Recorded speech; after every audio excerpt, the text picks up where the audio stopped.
Yaşayan sen vadılımda gitsenem men kadılımda Hasam küyseyen söygün Kursağımda badalana Dinle seni cevolmol Gelecek bağlalarma Burayam göz yetirdim sen söygüne bağlananma Nesip olsa yol vermen Gözlerin ağlamana Giş düşündüm şol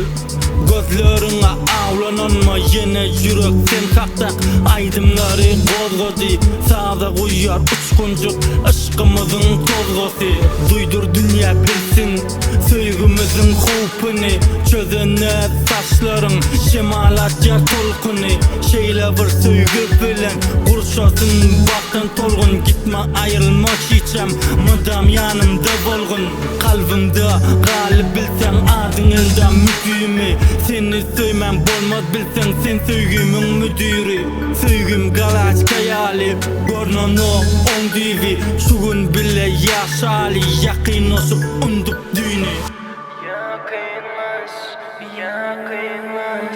Yakınlaş Duyarsan sevimi Gözlerime seyredip Görersin gayrı Yakınlaş Duyarsan sevimi Gözlerime seyredip Görersin gayrı Öykü kime zadi yakınlaşıp kolaylaşın Bolup senin kime zadın biraz peselil Ötünç koymalı kala Sensizlik yer beynimi Öğülüp barayan dele Ötünç gerek son okunca ökünç Yer ver dile gelen yaman Kursağı de yer yokunç Onu dolu ökünmeli Bolayım olu son efedi Söygü üç göçük söygü Yaradanın senedi Belki de unutup yaşarsın Belki de unutman Ona değil sensizlik Yalan vadalar yoğut yar Yine adın kaytalak Sözler sazda yöreceğin Yatlamalar içimde Sonsuz aydımı göreceğim Yemin dolu tüpürüp Gözlerim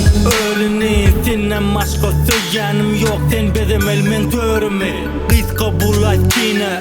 Saklamana vakit yok Sen ve men ate ena ana sonu ulu bağıt yok